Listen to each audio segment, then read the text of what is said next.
Selamat datang kembali di Live Story ID. Terima kasih sudah setia menonton cerita-cerita viral penuh makna di channel ini. Komen di bawah, kalian dari daerah mana? Kami selalu senang tahu penonton dari seluruh Nusantara bahkan luar negeri. Jangan lupa like, subscribe, dan nyalakan loncengnya supaya nggak ketinggalan cerita terbaru. Sekarang, mari kita mulai kisah inspiratif hari ini. Pernahkah kalian merasa hidup kita bisa berubah hanya karena 1 menit? Ya, hanya 1 menit saja, bisa jadi penentu. Apakah kita kehilangan sesuatu, atau justru mendapatkan pelajaran besar yang tidak pernah kita duga? Hari ini saya akan membawakan sebuah kisah viral penuh hikmah. Tentang seorang bos cantik, yang terkenal disiplin dan tegas.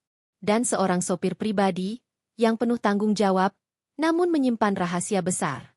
Karena telat hanya 1 menit, bos cantik itu memecat sopirnya tanpa ampun. Tapi siapa sangka, alasan dibalik keterlambatan itu, membuat sang bos cantik menyesal seumur hidup.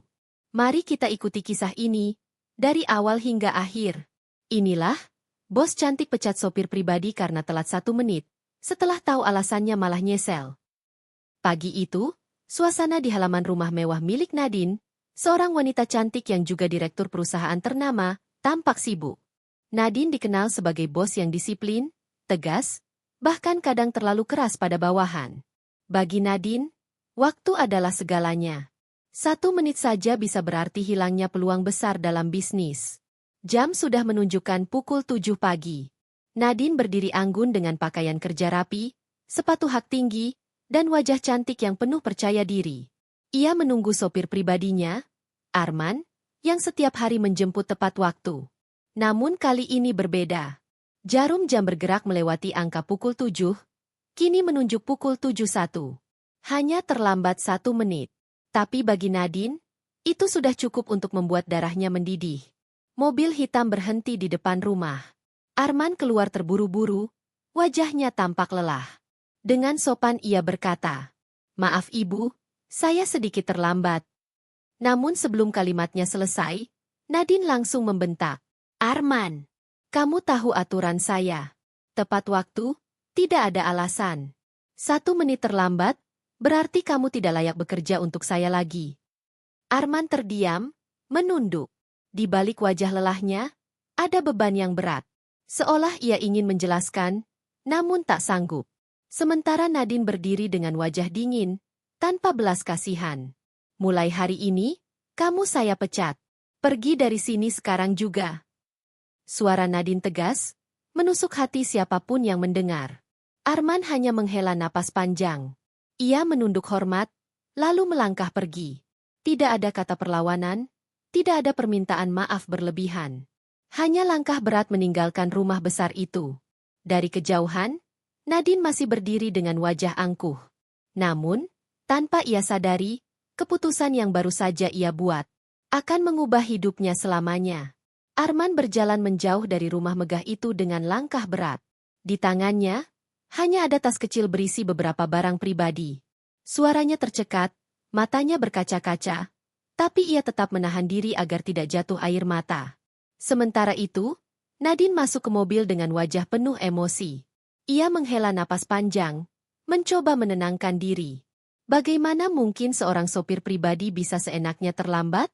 Kalau tidak disiplin, hidup ini tidak akan pernah maju, gumamnya dalam hati. Mobil kini dikemudikan oleh sopir cadangan.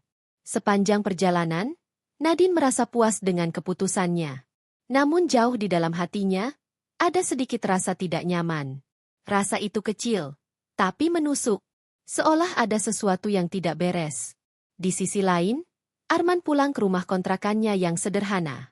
Ia membuka pintu, disambut oleh suara lirih seorang anak kecil. "Ayah, kamu sudah pulang." Anak perempuan berusia 7 tahun berlari memeluknya. Wajah pucat sang anak menunjukkan bahwa ia sedang sakit. Arman tersenyum lembut, meski hatinya hancur. "Iya, Nak, ayah sudah pulang," ucapnya sambil mengelus kepala putrinya. Di dalam kamar, tampak ibunya yang sudah renta. Beliau duduk di kursi roda, wajahnya penuh kelelahan. Arman menghampiri, lalu membantu sang ibu untuk minum obat. Di saat itulah terungkap alasan sebenarnya. Pagi tadi, sebelum berangkat kerja, Anaknya mengalami demam tinggi. Ibunya pun hampir jatuh karena lemas. Arman terpaksa menolong mereka terlebih dahulu sebelum berangkat ke rumah Nadine. Dan itulah yang membuatnya terlambat, hanya 1 menit. Arman menatap langit-langit rumah dengan mata berkaca-kaca. Ya Allah, aku kehilangan pekerjaan. Padahal aku hanya ingin menjadi ayah yang baik dan anak yang berbakti. Suara hatinya lirih, penuh sesak. Sementara itu, Nadine tiba di kantornya. Ia kembali disibukkan dengan rapat besar, tumpukan dokumen, dan jadwal yang padat. Namun, di sela kesibukan itu, wajah Arman terus terbayang. Tatapan lelahnya, sikap diamnya, dan cara ia menunduk pasrah sebelum pergi. Nadine mulai bertanya dalam hati, apakah aku terlalu kejam? Atau memang benar aku sudah bertindak adil? Pertanyaan itu terus menghantui, meski Nadine mencoba mengabaikannya. Hari itu, kantor Nadine dipenuhi suasana tegang. Sebagai direktur muda yang ambisius, ia tengah memimpin rapat penting dengan para investor.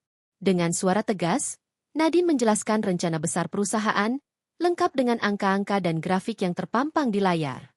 Semua tampak berjalan lancar. Namun entah mengapa, pikirannya tidak sepenuhnya fokus.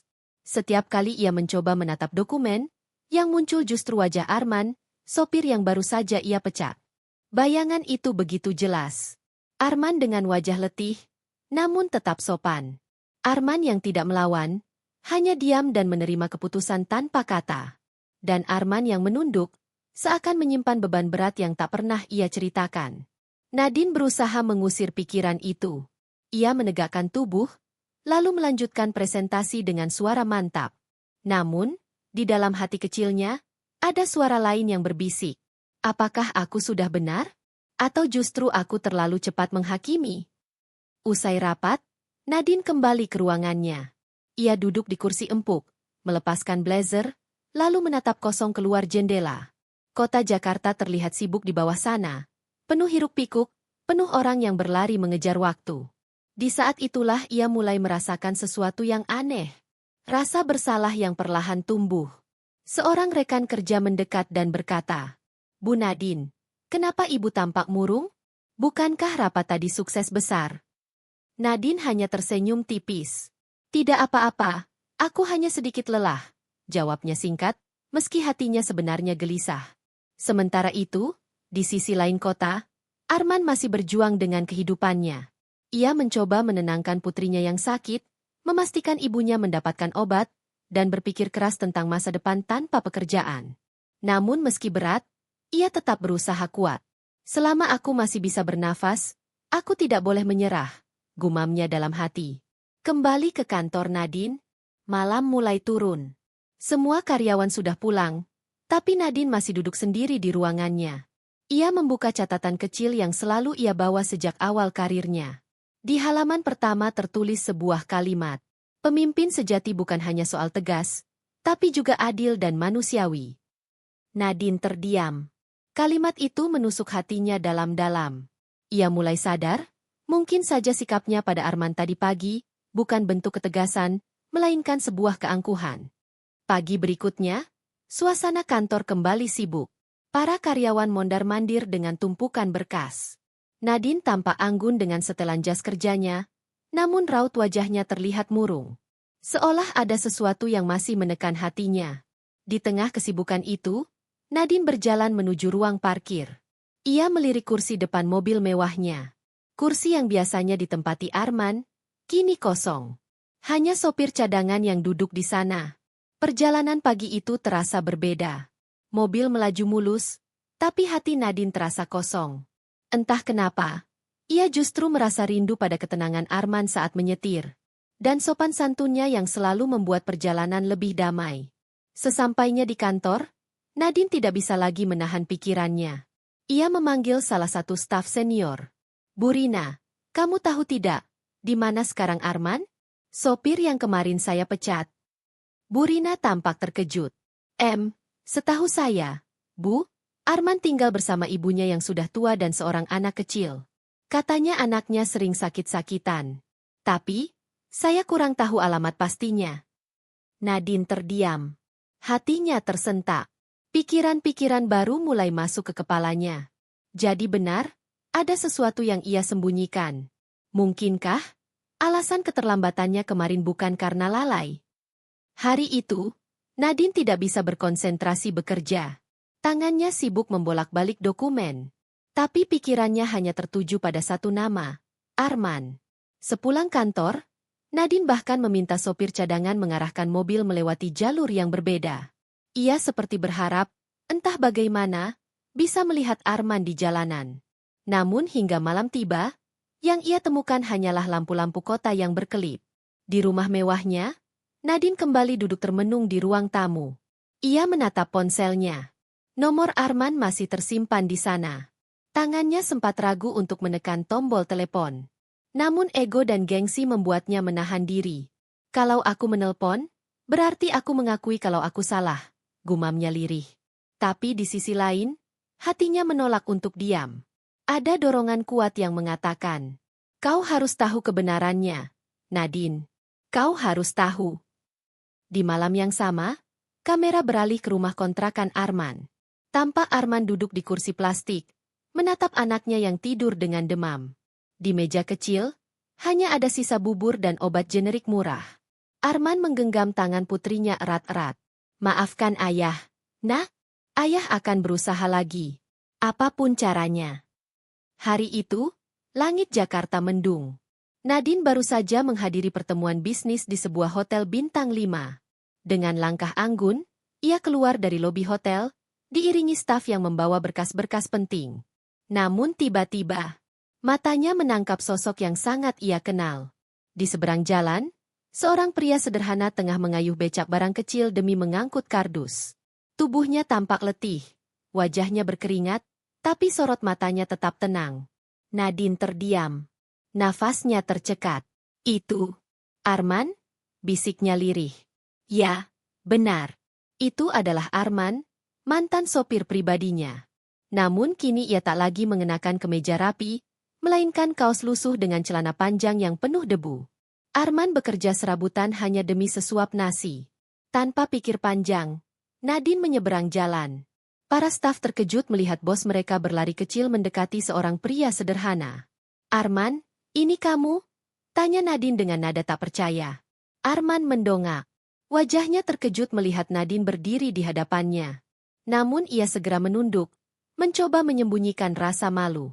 Iya, Bu, maaf kalau saya membuat ibu kaget, jawabnya pelan. Nadine menatapnya lekat-lekat. Apa yang kamu lakukan di sini? Kenapa? Kenapa kamu tidak mencari pekerjaan lain yang lebih layak? Arman tersenyum tipis. Meski senyum itu terlihat getir. Pekerjaan apapun saya jalani, Bu, asalkan bisa membawa pulang uang untuk beli obat anak saya. Yang penting, keluarga saya bisa makan hari ini. Kata-kata itu menusuk hati Nadine. Ia terdiam, tak mampu berkata-kata. Gengsi yang selama ini membungkus dirinya seakan runtuh perlahan. Untuk pertama kalinya, ia melihat sisi lain dari Arman, seorang ayah yang rela melakukan apa saja demi keluarganya. Suasana hening. Lalu Arman menunduk hormat. Sekali lagi terima kasih karena dulu ibu pernah mempercayai saya sebagai sopir. Saya pamit, Bu, pekerjaan saya belum selesai. Ia kembali mengangkat kardus dan berjalan perlahan. Nadine hanya berdiri terpaku, menatap punggung Arman yang semakin jauh. Ada rasa sesak di dadanya. Ada penyesalan yang semakin dalam. Di dalam hatinya, Nadine berbisik. Ya Tuhan, aku sudah salah menilainya. Aku sudah menutup mata pada kebaikan yang tulus. Sejak pertemuan tak terduga itu, hati Nadine tidak lagi tenang. Bayangan Arman dengan wajah letihnya terus menghantui pikirannya. Bagaimana mungkin seorang pria yang begitu sopan dan penuh tanggung jawab, kini harus bekerja serabutan di jalanan? Hari berikutnya, Nadine mengambil keputusan yang jarang ia lakukan. Ia meminta sopir cadangan berhenti di sebuah sudut jalan. Pak, jangan tunggu saya. Saya ingin berjalan sendiri hari ini, katanya singkat. Dengan kacamata hitam dan pakaian kasual, Nadine menyamarkan dirinya. Diam-diam, ia mengikuti langkah Arman dari kejauhan. Arman berjalan membawa kardus bekas, lalu berhenti di sebuah pasar tradisional. Ia menawarkan jasa mengangkat barang pada pedagang. Upahnya? Hanya recehan. Namun ia tetap tersenyum, meski peluh bercucuran. Nadine menatapnya dengan mata berkaca-kaca. Hanya ini yang bisa ia lakukan. Demi keluarganya, gumamnya lirih. Siang menjelang, Arman pulang ke sebuah gang sempit. Rumah kontrakan kecil dengan cat terkelupas, pintu kayu rapuh, dan atap bocor. Nadine berdiri jauh di ujung gang, menyaksikan pemandangan itu dengan dada sesak. Dari balik jendela yang setengah terbuka, Nadine melihat seorang anak kecil terbaring lemah di kasur tipis. Seorang wanita tua, ibunya Arman, sedang berusaha menenangkan si kecil yang batuk keras. Tak lama kemudian, Arman masuk dengan membawa sebungkus plastik berisi obat generik dan sepotong ayam goreng murah. Ia mendekat, mengusap kepala anaknya dengan penuh kasih. "Maaf ya, Nak, hari ini ayah cuma bisa beli ini. Tapi percayalah, suatu hari nanti ayah akan mampu memberimu semua yang terbaik," ucap Arman lirih. Air mata Nadine jatuh. Hatinya seperti diremas. Bagaimana mungkin ia dulu memecat pria ini hanya karena terlambat 1 menit? Padahal di balik keterlambatan itu, ada perjuangan seorang ayah untuk anaknya. Ia berbalik, menahan tangis, melangkah pergi dengan langkah gontai. Namun di dalam hatinya, ada satu tekad baru. Aku tidak bisa membiarkan Arman terus begini. Aku harus melakukan sesuatu, meski tanpa sepengetahuannya. Sejak hari itu, hati Nadine semakin gelisah. Bayangan wajah anak Arman yang terbaring lemah terus menempel di ingatannya. Ia tak bisa tidur nyenyak. Setiap kali memejamkan mata, ia teringat ucapan Arman, "Yang penting keluarga saya bisa makan hari ini." Akhirnya Nadine membuat keputusan besar. Ia akan membantu, tapi tanpa sepengetahuan Arman. Ia tahu, harga diri seorang pria seperti Arman terlalu tinggi untuk menerima belas kasihan. Malam itu, Nadine menghubungi asistennya. "Cari tahu alamat lengkap Arman. Pastikan apa saja kebutuhannya. Tapi jangan sampai dia tahu. Ini perintah langsung dariku." Keesokan harinya, bantuan mulai berdatangan. Seorang dokter dari klinik ternama datang ke rumah Arman dengan alasan program pemeriksaan gratis untuk warga. Obat-obatan baru diberikan, jauh lebih baik dari yang selama ini ia beli. Anak Arman pun mendapat pengobatan intensif, membuat kondisinya perlahan membaik. Tak berhenti di situ. Beberapa hari kemudian, ada sembako yang dikirimkan ke rumah kontrakan Arman. Beras, telur, susu, dan lauk pauk segar. Kurir yang mengantar hanya berkata, "Ini dari dermawan yang tak ingin disebutkan namanya." Arman bingung, tapi matanya berkaca-kaca. "Ibu, lihat, ada yang peduli pada kita." "Alhamdulillah," ucapnya sambil menunduk syukur. Sementara dari kejauhan, Nadine menyaksikan semua itu. Ia berdiri di balik mobilnya, menatap keluarga kecil itu dengan senyum samar, meski air matanya menetes. Dalam hatinya, ia berbisik, "Setidaknya, aku bisa menebus sedikit kesalahanku." Hari-hari berikutnya, Nadine terus menjadi malaikat tak terlihat bagi Arman. Ia membayar biaya sekolah anak Arman lewat beasiswa fiktif, memperbaiki atap kontrakannya dengan alasan program bantuan lingkungan, bahkan menitipkan pekerjaan tambahan pada tetangga agar Arman mendapat upah lebih layak. Arman tak pernah tahu siapa sosok di balik semua kebaikan ini. Ia hanya semakin yakin, Tuhan sedang mengulurkan tangannya melalui orang-orang baik. Namun jauh di lubuk hatinya, Nadine tahu, cepat atau lambat, Arman pasti akan menyadari siapa sosok yang diam-diam menolongnya. Dan saat hari itu tiba, Nadine takut jika Arman justru menolaknya. Hari-hari terasa lebih ringan bagi Arman. Anaknya mulai pulih perlahan, ibunya pun lebih tenang. Makanan di meja tak lagi sesedikit dulu, dan atap kontrakan yang bocor kini sudah diperbaiki.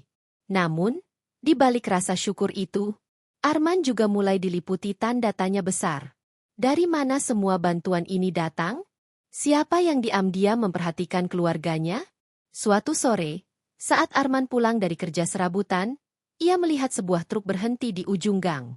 Beberapa tukang menurunkan material bangunan untuk memperbaiki dinding kontrakannya.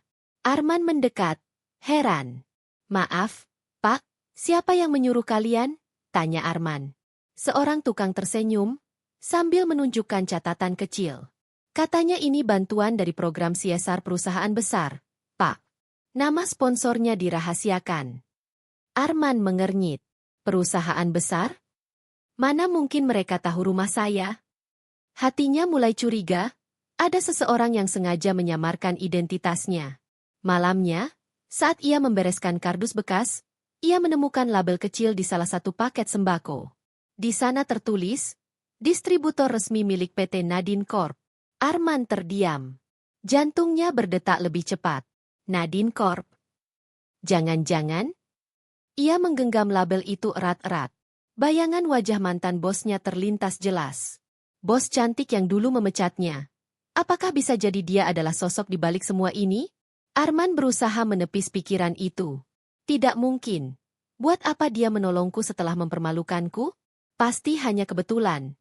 Katanya mencoba meyakinkan diri. Namun semakin hari, semakin banyak hal yang janggal. Dokter yang rutin datang untuk anaknya pernah salah bicara, hampir menyebut nama Nadine sebelum buru-buru mengalihkan topik. Kurir yang mengantar susu formula pun menyebutkan, ini barang khusus, pesanan dari kantor pusat Nadine Group. Hati Arman semakin gelisah. Ia tidak tahu harus merasa apa. Marah, bersyukur, atau malah tersinggung. Jika benar Nadine yang melakukan semua ini, berarti selama ini ia sedang diawasi. Suatu malam, saat semua tertidur, Arman duduk sendirian di depan kontrakan. Ia menatap label kecil itu, lalu bergumam lirih. Kalau memang benar kamu, Bu Nadine, kenapa? Apa maksud semua ini? Apakah ini sekadar rasa kasihan, atau ada alasan lain? Hari itu, suasana rumah kontrakan Arman terasa berbeda. Sebuah amplop putih tiba-tiba diselipkan di bawah pintu. Tanpa nama pengirim, hanya tulisan singkat. Untuk biaya sekolah anak Anda. Gunakan sebaik-baiknya. Arman membuka amplop itu dengan tangan bergetar. Di dalamnya, terselip sejumlah uang cukup besar. Jumlah yang tak mungkin datang dari tetangganya yang sama-sama hidup pas-pasan. Arman menatap uang itu lama. Lalu hatinya berbisik. Ini pasti dia. Aku harus memastikan kebenarannya. Keesokan harinya, Arman nekat mengikuti kurir yang biasa mengantar bantuan. Ia berjalan cukup jauh, sampai akhirnya kurir itu berhenti di sebuah gedung tinggi megah, kantor pusat Nadine Corp. Arman berdiri terpaku di seberang jalan. Seluruh teka-teki yang ia simpan kini tersusun rapi. Tak ada lagi keraguan. Sosok di balik semua kebaikan ini adalah Nadine, mantan bosnya sendiri. Arman merasa dadanya sesak. Ada marah, ada bingung, ada haru yang bercampur jadi satu. Marah karena ia merasa harga dirinya diinjak. Bingung karena ia tak tahu harus berterima kasih atau menolak. Dan haru, karena di balik sikap keras Nadine dulu, ternyata masih ada hati yang peduli. Beberapa hari kemudian, kepastian itu semakin jelas. Anak Arman dirawat di rumah sakit swasta dengan fasilitas terbaik. Saat ia hendak mengurus administrasi, petugas berkata, "Tidak perlu, Pak. Semua biaya sudah ditanggung, langsung atas nama Ibu Nadine." Arman tertegun. Tak ada lagi ruang untuk menyangkal. Senyum getir muncul di wajahnya, dan air matanya menetes tanpa ia sadari. Malam itu, ia duduk di samping ranjang anaknya, memandang wajah kecil yang tertidur pulas. Dengan suara bergetar, ia berbisik. Jadi benar, dia orangnya. Wanita yang dulu mengusirku tanpa ampun, kini jadi penyelamat keluargaku. Tuhan, apa maksud semua ini? Dalam hatinya, Arman tahu, cepat atau lambat, ia harus berhadapan langsung dengan Nadine. Ia tak bisa terus bersembunyi di balik bantuan tanpa nama. Ada sesuatu yang harus ia tanyakan, dan hanya Nadine yang bisa memberikan jawabannya. Hari itu, Arman berdiri di depan gedung megah Nadine Corp. Tangannya berkeringat, jantungnya berdetak kencang. Ia sudah tidak bisa menunda lagi. Hari ini, ia harus berhadapan langsung dengan wanita yang dulu memecatnya, sekaligus diam-diam menolong keluarganya. Dengan langkah berat, ia masuk melewati lobi. Satpam sempat menghalangi. Namun setelah menyebutkan namanya, resepsionis justru mempersilakan Arman naik ke lantai paling atas. Seolah-olah Nadine memang sudah menunggunya. Pintu ruang kerja besar itu terbuka perlahan. Di balik meja elegan, Nadine duduk, terlihat tegas, tapi matanya menyimpan raut lelah dan penuh penyesalan. Beberapa detik mereka hanya saling diam. Hening yang begitu panjang, hingga akhirnya Arman yang membuka suara. "Kenapa, Bu?" Kenapa setelah mempermalukan dan memecat saya, Anda justru melakukan semua ini di belakang saya? Nadine menunduk sejenak, menarik napas panjang, lalu berkata pelan. Arman, hari itu aku salah. Aku terlalu keras, terlalu angkuh. Aku kira kamu hanya sopir biasa. Aku tidak pernah tahu kalau di balik keterlambatanmu, ada anak sakit dan keluarga yang kau perjuangkan. Sejak tahu kebenarannya, aku menyesal. Dan ini, satu-satunya cara yang bisa kulakukan untuk menebusnya. Air mata Nadine mulai menetes. Bukan karena kasihan, Arman, tapi karena aku merasa bersalah. Dan aku ingin membalas semua kebaikanmu dulu, ketika kau selalu setia menungguku, melindungiku di jalan, meski aku tak pernah benar-benar menghargaimu. Arman terdiam lama. Hatinya bergejolak hebat, antara marah yang masih tersisa, dan haru yang menekan dadanya. Akhirnya, ia berkata lirih. Kalau memang semua ini dari hati, saya berterima kasih. Tapi saya juga ingin ibu tahu, harga diri seorang laki-laki bukan sesuatu yang bisa ditebus dengan uang. Saya hanya ingin dihargai, sebagai manusia. Nadine menatap Arman dalam-dalam. Tatapan yang penuh penyesalan sekaligus penghormatan. Dan mulai sekarang, aku menghargaimu, Arman. Terima kasih, sudah membuatku belajar arti kemanusiaan. Keduanya terdiam lagi. Namun kali ini, hening itu bukan karena kebencian, melainkan karena luka yang perlahan sembuh. Arman pun berpamitan. Ia berjalan keluar ruangan, meninggalkan Nadine yang masih terisak di kursinya. Meski hati mereka penuh luka, keduanya tahu, hari itu adalah titik akhir dari sebuah penyesalan, sekaligus awal dari kehidupan baru yang lebih bijak.